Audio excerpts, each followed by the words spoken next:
Cá Pra Nós, mais um produto aqui do nosso Tá no Pod. É isso aí, a gente vai conversar bastante aqui no Cá Pra Nós a partir de hoje. É o nosso programa de estreia, que a gente traz hoje o Dr. João Reis, delegado da Delegacia de Homicídios aqui de Londrina.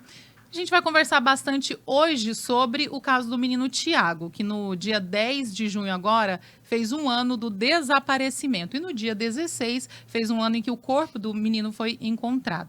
A gente vai destrinchar como foi a investigação, né? O delegado que esteve à frente ali, que viu muita coisa que nós não vimos. Apesar da gente ter aqui no Grupo Tarobá ter trazido durante todo o período de buscas, né? Mas muita coisa, como eu falei com o delegado, a gente não consegue mostrar ali naqueles 3, 4, 5 minutos de matéria. Então, por isso, a gente vai fazer o Cá Pra Nós para a gente destrinchar vários casos. Como eu falei, doutor, muito obrigada por ter aceitado o nosso convite. Eu sei que o seu tempo é escasso. Na semana passada a gente não conseguiu, mas hoje nós conseguimos finalmente. Seja muito bem-vindo. E conta pra gente, então, como que o senhor recebeu esse caso, como que esse caso chegou no senhor? Bom, muito obrigado pelo convite, né? Eu sou delegado de homicídios, né, já há 10 anos. Naquela época, um pouco dias antes, eu estava de férias, estava em Curitiba, mas a gente acaba sempre acompanhando as notícias, né, inclusive pelo portal aqui da Tarobá. E eu comecei já a acompanhar, e aí depois já cheguei na sequência e assumi o caso. Antes estava a doutora Lívia, né? E aí eu assumi essa situação e eu já tinha algumas preocupações. Só para você entender, eu sou delegado de Polícia Civil há 10 anos, só que antes disso eu era bombeiro militar, eu era cabo do Corpo de Bombeiros. Eu atuei então, fiquei aí quase 19 anos no Corpo de Bombeiros, faltam na verdade 18 anos e 11 meses. Então eu trabalhei também na questão de busca aquática, busca salvamento aquático. E eu tinha algumas preocupações naquele caso, não só em relação à questão de polícia judiciária, mas também de bombeiro, porque estava chovendo bastante, correnteza forte e já havia alguns dias que a criança estava no rio. É isso aí. Então, ele desapareceu, como eu já falei, doutor, no dia 10 de junho, né? Dia 10 agora fez, então, um ano. Quando é um caso em que envolve criança, toda a sociedade fica mais, assim, abalada, mais emocionada. Até a gente que tem o hábito já de ver muito, né? A gente traz muitas histórias no jornalismo. E o senhor que trabalha com isso, quando tem criança, é diferente, não é? Olha, eu tento não me envolver emocionalmente, mas ninguém é isolado, ninguém é tão de ferro Sim. assim, né? É uma criança de 2 anos e meio, havia uma comoção na cidade, algumas pessoas me vinham falar para mim, olha, esse casal matou a criança. Eu falava, gente, com calma, vamos ter empatia, ninguém sabe o que ocorreu, vamos devagar. Mas na época eu via, muitos até queriam, uns queriam até linchar o casal, queriam incendiar a casa, uma casa humilde do casal ali, que na verdade era na casa da mãe e do namorado. Então gerou bastante comoção, sim. A situação gerou uma repercussão grande, né? Isso deu bastante trabalho, mas ali logo no início das buscas, a Polícia Militar foi acionada, depois a Polícia Militar já acionou o Corpo de Bombeiros, foi um cão de busca, mas no local era muito escuro, e depois, na sequência, acabou uma equipe de voluntários que faz muito ali caiaque naquela região ali, com barcos, acabou auxiliando o Corpo de Bombeiros. Só para situar, então ele desaparece no dia 10 de junho à noite, depois que a mãe e o padrasto haviam ido passear ali no Parque da Issaco Ikeda, que inclusive está fechado desde 2016, né? O parque está meio deteriorado, fechado entre aspas, né, doutor? Ele está aberto assim para quem quiser acessar, inclusive o casal acessou junto com a criança. E no final da tarde, o casal juntou, recolheu ali seus objetos e resolveu ir embora. E segundo eles esqueceram a criança para trás. A gente viu imagens de câmera de segurança que esse casal volta uns 5 minutos depois, foi isso? Aí quando chega lá, a criança já não foi encontrada. Isso, Kátia, você vai conduzindo porque eu tenho muito detalhe na cabeça, de repente Sim. eu acabo falando entrando em detalhes que talvez não seja interessante para você e para o público. Funciona assim, nós sempre verificamos os últimos passos da vítima, né? Nós verificamos que a criança estava na parte da tarde com a mãe. A mãe não ia trabalhar aquela tarde, estava de folga. Um tio até ia levar a criança para cortar o cabelo, né? E a mãe falou, não, hoje é minha folga, né? Eu tenho pouca folga, eu vou ficar com ele para cuidar dele. É isso que chama a atenção. Embora alguns criticassem a mãe, já me chamou a atenção como que a mãe tinha cuidados com a criança. Não era uma mãe relapsa. Ela ficou com a criança, ficando com a criança. Ela tinha um namorado e aí eles iam até o parque, né, durante a tarde, mas o namorado acabou auxiliando um conhecido lá, acho que o irmão até da mãe da criança, a fazer um conserto de um veículo. uma parte elétrica ali, salvo engano, e depois eles foram até um mercado ali no bairro. Nós temos câmera de segurança. Tudo isso, vocês, quando vocês são chamados, vocês já vão levantando todas essas informações. Exato, nós temos que traçar o passo a passo. Verificamos que realmente o casal passou no supermercado, comprar bebidas alcoólicas, comprar refrigerante, comprar salgadinhos para a criança. Então, ou seja, comprar bebidas para o casal, mas também coisas para a criança. E também levaram aqueles produtos, o narguilé, para fumar naquele local. Doutor, já te interrompendo rapidinho, isso aí já dá para entender assim, o casal não levou essa criança para se desfazer dela, se comprou salgadinho, é porque realmente eles foram fazer um passeio. Exato, né? Eles foram fazer um passeio, lá, como você já frisou, eles conheciam aquele local, não foi a primeira vez que eles foram lá, mas acabaram chegando já no finalzinho da tarde. Por volta de 5h30, 5h40. E aí eles acabam ficando ali, né? A criança, no determinado momento, a criança fica no carro, o casal alega que deixou a criança para buscar um carro e foi buscar alguma coisa que tinha esquecido do narguilé. E aí, infelizmente, a criança some. Uma moradora ali próxima verifica que o casal está ali procurando, ele meio assustado, e essa moradora questiona a polícia militar. A polícia militar vai no local, primeiramente a equipe de rádio patrulha, aciona o corpo de bombeiros, o bombeiro já vai também lá com cão farejadores, vai com holofotes, porque o ambiente é muito escuro. Isso poucas horas depois que a criança havia desaparecido. Poucas horas, né? Então ali coisa de o acionamento da polícia militar foi em torno de 1 hora, 2 horas depois ali, né? Então assim, foi muito rápido. Foi um cão farejador, começou a farejar, o cão perde o cheiro da criança, né, o rastro da criança, e aí está muito escuro, eles não conseguem mais continuar a busca e vai na manhã seguinte. Só para quem não tem noção de como é que é o parque, o parque se você tem uma rodovia, ou seja, não tem iluminação, o parque também não tem iluminação, e aí você tem uma área de grama, uma área de vegetação pelas laterais, só que se você olhar de frente para a antiga usina Três Bocas, que é onde fica o riacho ali, o rio, nas suas costas está a rodovia, e a rodovia é escura. E para frente tem umas casinhas que são de umas chácaras e você vê uma iluminação. Então, quando é uma tendência você olhar para uma iluminação, você, num ambiente escuro, uma criança, ela vai procurar o quê? Em direção à luz. Porque o parque em si ele é escuro à noite.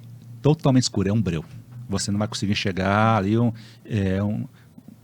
palmo.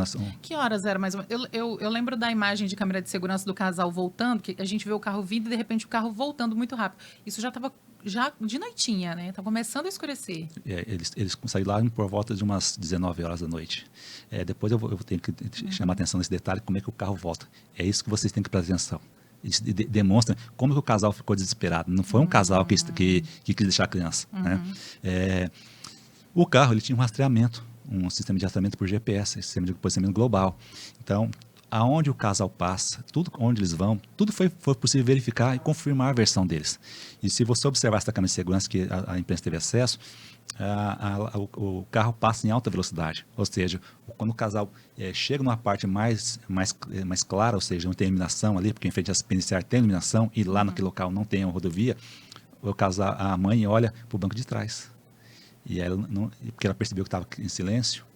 Coisa de mãe. Quando quem tem filho, criança pequena, sabe. Ficou quieto demais, já dá um estalo na cabeça de pai e mãe. Provavelmente ela se virou, olhou para o banco de trás. Foi o que ela fez. Olhou para o banco de trás, quando ela olha para trás, aí ela olha para frente para o namorado e fala: Tiago, a criança não está. Tiago não está.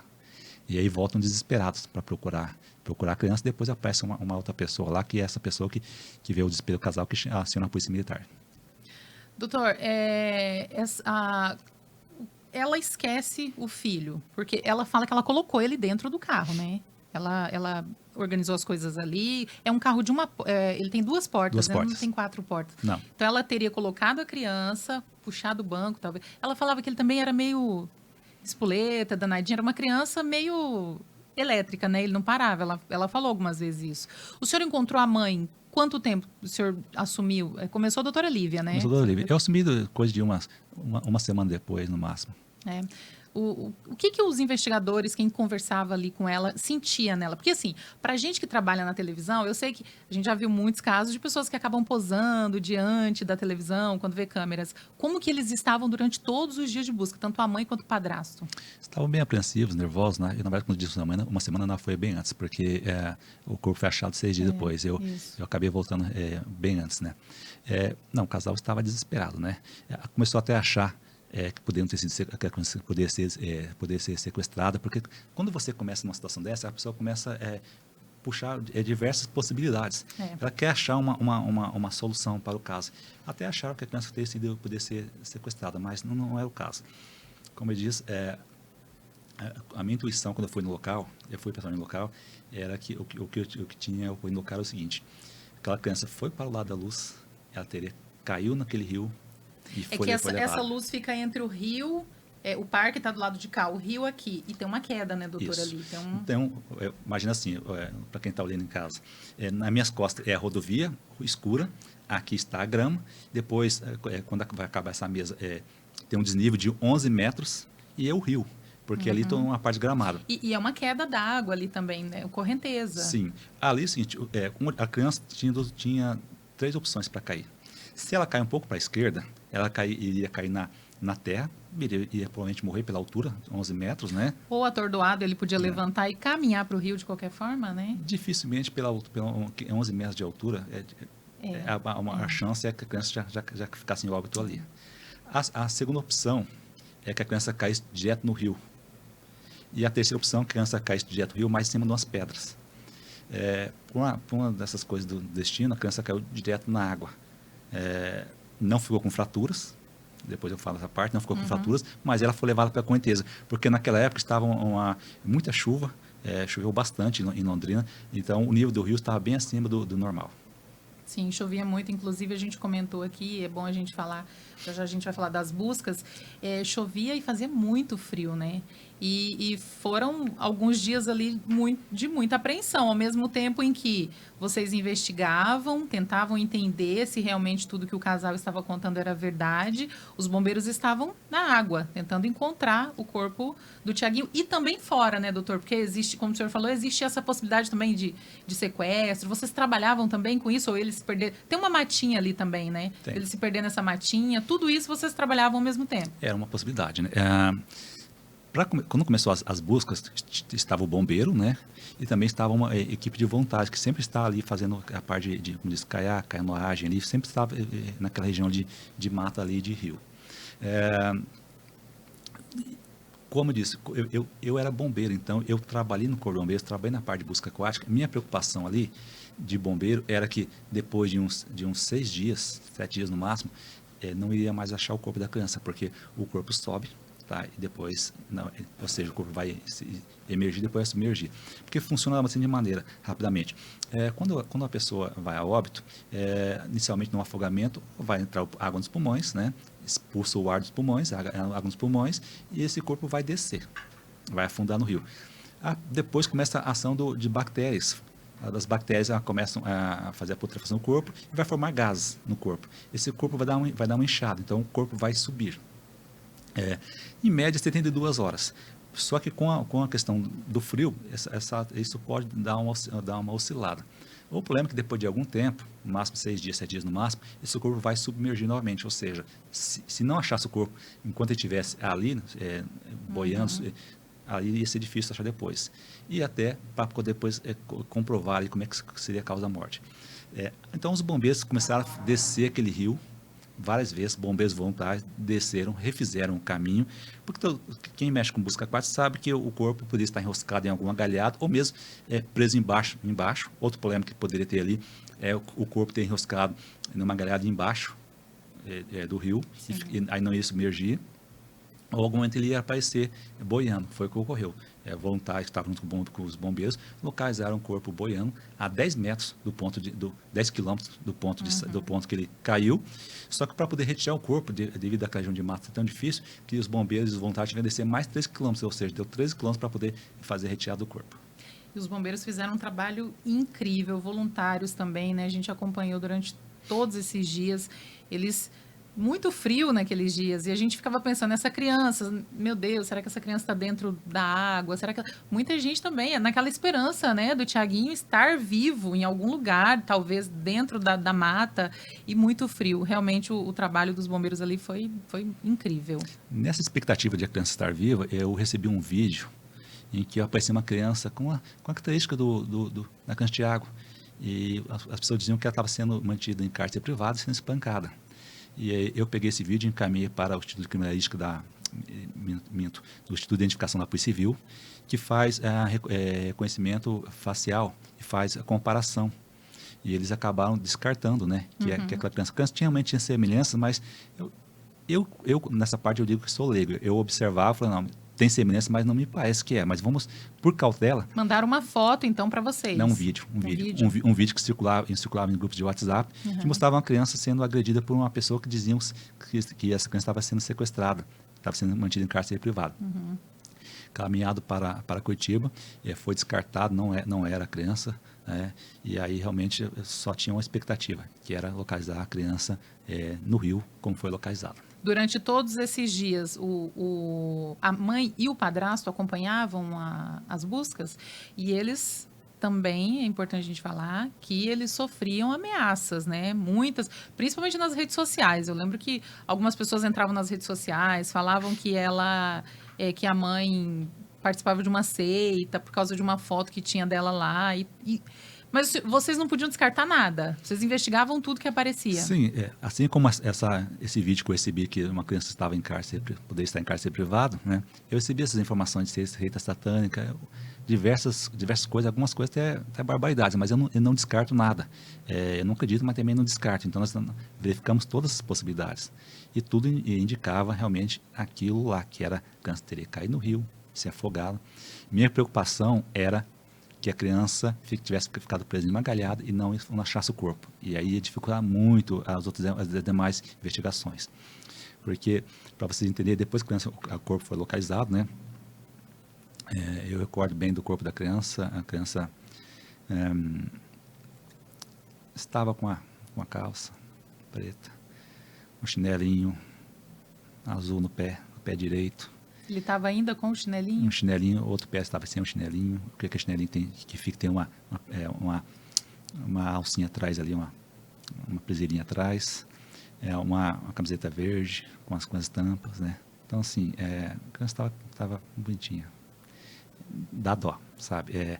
Criança com 2 anos e meio.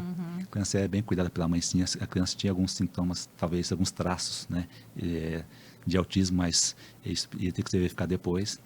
A mãe ficou muito abalada, claro. A Londrina ficou abalada, sim, o Paraná ficou abalado, o Brasil ficou abalado, porque não foi só aqui em Londrina que esse caso teve repercussão. E aí, infelizmente ou felizmente, né, depende do ponto de vista, achamos o corpo da criança. O corpo foi para o IML. Na sequência, eu já conversei com a perita, né, ali legista, né. Eu conversei com ela em loco ali, acompanhei depois a questão da perícia. Ela já me deu uma preliminar, porque se tivesse algum sintoma, algum sinal de violência naquele corpo, né, ou de algum crime, eu já ia correr para pedir algumas medidas cautelares. Não tenho dúvida que se tivesse esse indício de crime ali, seria enérgico com a situação. Mas, já conversando com a perita, ela rapidamente já disse que não havia sinais macroscópicos de violência no corpo da criança, não havia sinais de fratura, também não havia sinais microscópicos de violência, não havia também hematomas. Depois, alguns exames foram feitos em Curitiba, né? Por exemplo, um exame anatomopatológico para verificar se houve broncoaspiração. Broncoaspiração é para verificar se entrou água nos pulmões. Só que, em razão da decomposição, da putrefação do corpo, ocorre uma autólise do corpo. Então, não foi possível determinar se houve o afogamento ou não, que é a broncoaspiração. Então, por isso que o laudo ele deu como inconclusivo. Deu inconclusivo, mas ressaltou que não havia sinais de violência, nem macro, nem micro, no corpo. O corpo também, por uma questão O corpo fala também ali, o que vocês viam no corpo, já indica muita coisa. Não precisa Sim. desse laudo necessariamente. Esse laudo não é o único. Não, ele precisava, não tinha sinais de violência no corpo externos, mas depois precisava de uma perícia para confirmar, principalmente questões internas. A criança não tinha nenhuma lesão. Foi verificado também até a possibilidade de violência sexual. A criança não tinha nada de violência sexual. Então, a necropsia confirmou, né, que houve a morte da criança sem sinais de violência, mas não pôde confirmar o afogamento, né, que é a asfixia mecânica por afogamento, porque devido ao tempo que o corpo da criança ficou na água. Então, vocês trabalharam realmente com o quê? Ela foi negligente. A mãe e o padrasto foram negligentes ao esquecer a criança. Ou foram negligentes, né? Ou acabaram deixando a criança lá por descuido, né? É importante ressaltar que nós também foi feito perícia no carro. Então, verificamos a questão do GPS para verificar se tudo que o namorado da mãe contava procedia. Foi feito primeiro uma análise no carro. Depois eu conversei com o perito Luciano Burchares. Nós fizemos o luminol. O luminol é um líquido químico, um reagente químico que é borrifado no carro. Isso é feito durante a noite. O carro estava apreendido, né? Nós fomos até onde o carro estava apreendido, na delegacia de Londrina. Na verdade, foi no 5º Distrito. Né? O carro estava apreendido lá, por uma cautela. Nós tiramos da central de flagrância porque estava tendo muita comoção. As pessoas queriam filmar aquele carro. Nós tínhamos, atualmente, preservar a família, né? Era o carro do padrasto. O carro do padrasto. O carro estava no 5º Distrito, que é a região norte de Londrina. Eu fui com o perito local, com a equipe de investigação. Foi feito borrifado o luminol. O luminol é um reagente que ele acaba verificando, porque o sangue ele tem ele tem ferro nas hemácias, né?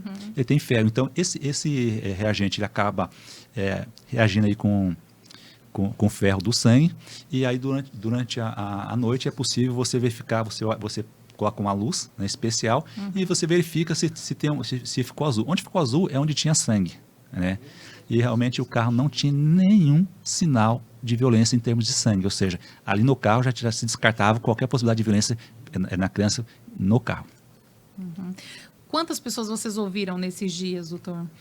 Foram bastante. Nós ouvimos os policiais que participaram do atendimento inicial.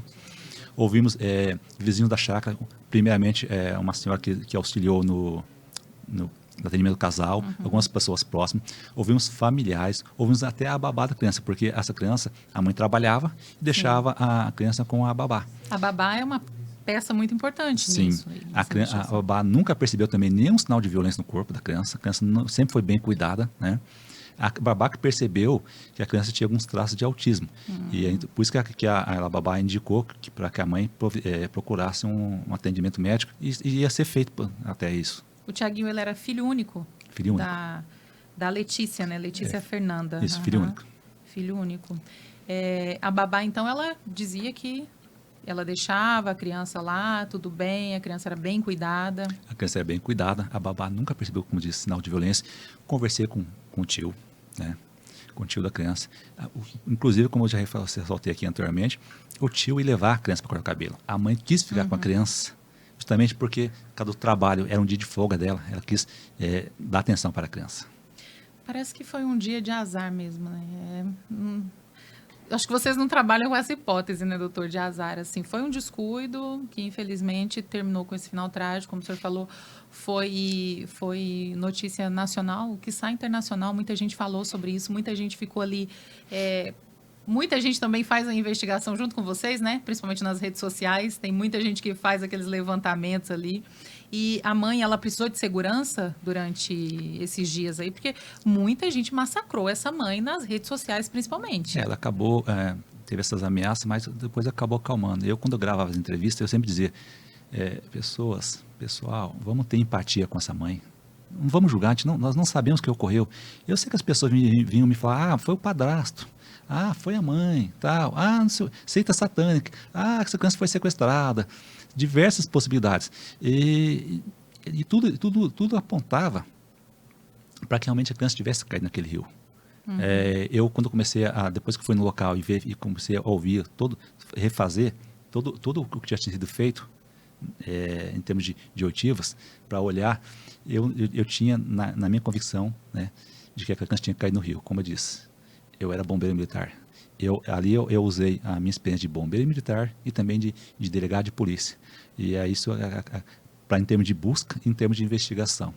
Até que eu me lembro que o dia que foi achado o corpo, né, me ligaram, eu fui até o local, também assinei a equipe de investigação, e aí nós localizamos o corpo num local difícil de acesso lá, os bombeiros já tinham tirado, né, realmente foi, como diz, lembro até hoje a posição do corpo daquela criança e como estava vestida. O senhor que já está acostumado, mesmo acostumado, não é fácil ver uma criança numa situação dessa, né? Trabalhar, lidar com uma situação trágica com criança não é fácil. A mãe, vocês fecharam o inquérito de que forma, doutor? Nós concluímos, tá? E foi encaminhado para a primeira vara criminal. A primeira vara criminal de Londrina é a vara sumariante do Tribunal do Júri. Para quem não entende em termos de distribuição, é o seguinte: todos os crimes dolosos contra a vida passam pela vara sumariante do Tribunal do Júri, tem a fase de instrução, e se depois o juiz pronunciar o réu, ele vai para o júri popular, onde é submetido ao tribunal, o Tribunal do Júri, e lá as pessoas da comunidade acabam fazendo julgamento, não é um juiz. Quando os crimes não são dolosos contra a vida, vai para uma vara comum. Neste caso, por ser criança, vai para uma vara de violência doméstica e também que cuida de violência contra as crianças. Então, está tramitando neste momento nessa vara que cuida de crimes contra as crianças. Eu não entendo de lei, mas até comentei aqui antes da gente começar a gravar que existe a possibilidade, talvez, de a mãe não pegar uma pena assim que ela tenha que cumprir, porque afinal de contas ela perdeu o próprio filho, acho que não tem pena maior para isso, né? E o padrasto também, né? Eles não eram casados, né? Eles eram namorados. Na verdade, era o namorado da mãe. Ele não morava com ela. Quantos anos tinha a mãe, doutor? O senhor lembra? Não, mas era jovem. É bem jovem, bem jovem. Ficou de 20 e poucos anos. Talvez uns 23, 26 anos no máximo. O parque ali, o parque, ele é um local que até hoje, infelizmente, não recebeu a estrutura necessária. Continua ainda, inclusive eu cheguei a ir lá por conta do trabalho, né, fazer uma reportagem lá na região, nós passamos lá para fazer umas imagens, ele estava aberto ainda. É algo assim que o poder público tinha que olhar com muita atenção, porque esse menino não precisava ter perdido a vida ali se tivesse mais segurança também. Além da mãe, claro, a mãe tinha que ter tomado muito cuidado, mas aconteceu, então precisava de ter mais segurança. Iluminação, talvez, né, doutor? Se tivesse... Olha, só para retomar o assunto anterior, quando você falou do Ministério Público, o Ministério Público já está tomando providência em relação ao parque, e contra a ação penal que está tramitando contra a mãe da criança e o namorado dela, o promotor está analisando. Pode ocorrer duas situações ali. O promotor pode denunciar por maus tratos, com resultado de morte, aí a pena vai de 4 a 10 anos de reclusão, né? Esse foi o primeiro entendimento inicial da promotoria. Ou pode também entender que houve também homicídio culposo. Aí vai de 1 a 3 anos de detenção. Se for homicídio culposo, o juiz pode deixar de aplicar a pena porque entende que a mãe, se o juiz entender que a mãe já sofreu muito com a morte da criança, ele pode deixar de aplicar a pena. Se for um crime de abandono incapaz, na verdade, desculpe, não maus tratos, abandono incapaz, se ocorreu o abandono incapaz, aí a pena é de 4 a 12 anos de reclusão. Aí a pena é maior. Então, pode ser diferente para o namorado da mãe e para ela? Sim, porque o juiz, na hora de aplicar a pena, ele tem a dosimetria da pena. Ele vai ter que analisar a culpabilidade. Para quem não entende direito penal, funciona assim. Crime, tá? Crime é um fato típico, ou seja, tem que vir descrito na lei como crime uma conduta. Então, se eu pôr aqui... puxar esse copo de posição aqui for uma conduta definida como crime, isso aqui vai ser um crime. No caso, assim como o homicídio, né? A morte de alguém. Tem que ser antijurídico, ou seja, tem que ser contrário à lei. E também, aí nós temos a culpabilidade. Culpabilidade ele é o pressuposto e fundamento da pena. Então, o juiz vai analisar a culpabilidade da mãe e do padrasto para fazer a dosimetria. Então, tem uma coisa bem técnica, que são 3 fases para o juiz para poder fazer a dosimetria da pena para chegar numa pena final. Mas quem define a pena será um juiz. E vai levar em consideração a conduta da mãe, por ser mãe, talvez ela tenha mais deveria ter mais responsabilidade, daí o juiz analisa de uma forma e o namorado de outra forma?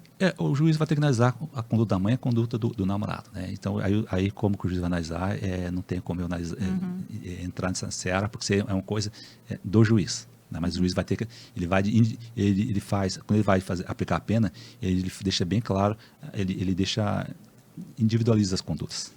Né? Então, ele deixa bem claro porque está aplicando a pena, porque está aplicando o outro. No tribunal do júri, o juiz do tribunal do júri são juízes leigos. Nos crimes contra a vida, no júri ele não precisa fundamentar. Já um juiz, ele precisa dizer por que está aplicando a pena. É diferente do tribunal do júri. Uhum. Então é isso, doutor.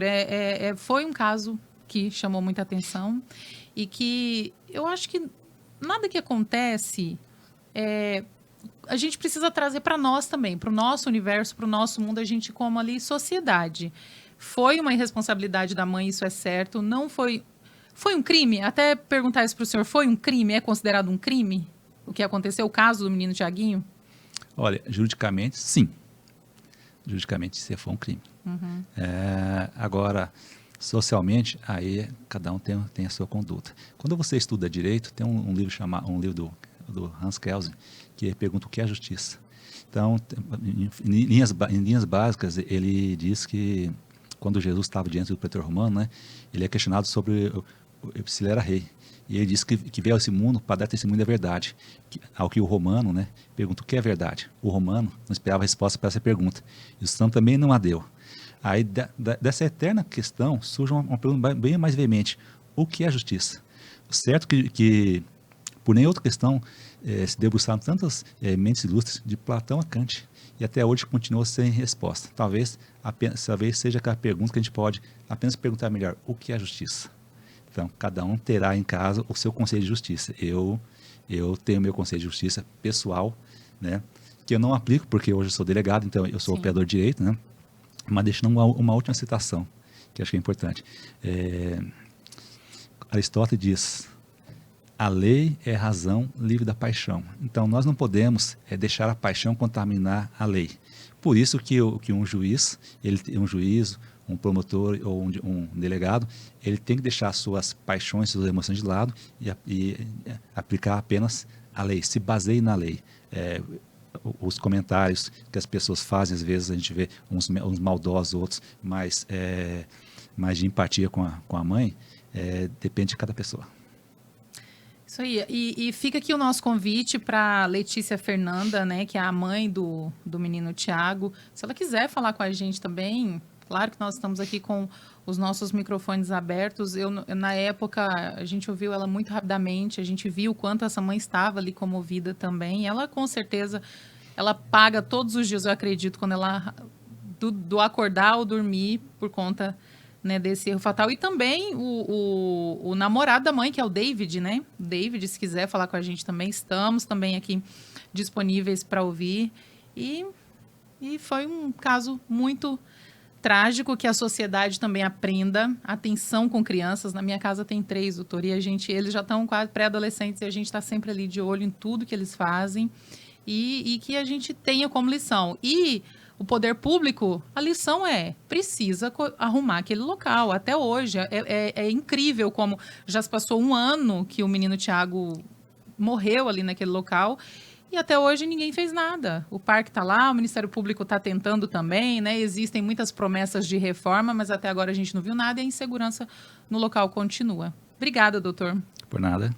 Obrigada por ter vindo. E como eu falei com o senhor tem muitos casos aí para contar para a gente aqui. A gente, aqui no Grupo Tarobá, a gente está sempre entrevistando o senhor, sempre contando, mas é tudo muito rápido. Muitas vezes a entrevista tem que ser até cortada, né? O senhor tem muita coisa para falar, muita história para contar. E eu tenho certeza que muita gente vai querer ouvir, porque a gente gosta de saber de investigação, como que as coisas acontecem ali. Muita coisa a gente não vê e vocês também não podem contar tudo, né?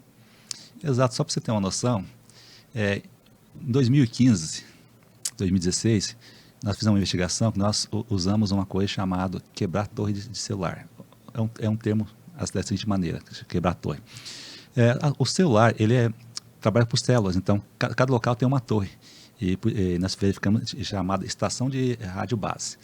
Nós usamos uma investigação dessa aqui em 2016, só que eu jamais divulguei isso. Por que eu estou divulgando agora? Porque foi divulgado no caso da Marielle. Eles fizeram aquela investigação, que verificaram todos os celulares que passaram na área do crime. Só que eu jamais divulguei, porque eu tenho sempre a cautela de preservar como nós fazemos as investigações. Tem muitos métodos de investigação que nós tivemos que modernizar, porque o crime vai modernizando, também vamos modernizando. Que vocês não têm noção. Mas se vocês saibam que o dinheiro do contribuinte do Paraná é muito bem aplicado na delegacia de homicídios.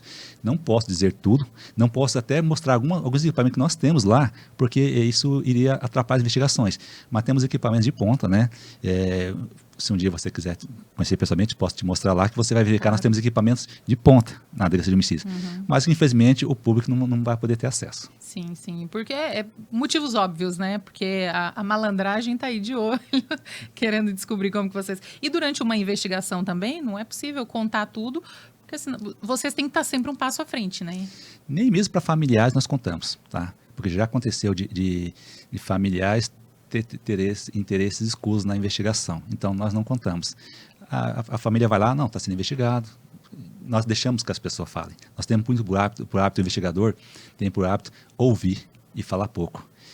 Aqui eu falei pouco, né? Podia falar muito mais, né? Mas a gente tem por hábito. Por isso que eu disse para você, vai puxando o assunto, a conversa, porque eu tenho por hábito me retrair para falar pouco. Mas a gente gosta de saber, doutor. Se lembrar, conta tudo pra gente. Tá bom. Muito obrigada de novo. Então tá aí, ó, o caso do menino Tiaguinho que desapareceu lá no Parque da Issaco Ikeda. Esse foi o nosso episódio de estreia, nosso programa de estreia, mas a gente vai conversar, destrinchar muitas outras investigações. Já fica aqui o meu convite de antemão pra gente falar de outros casos.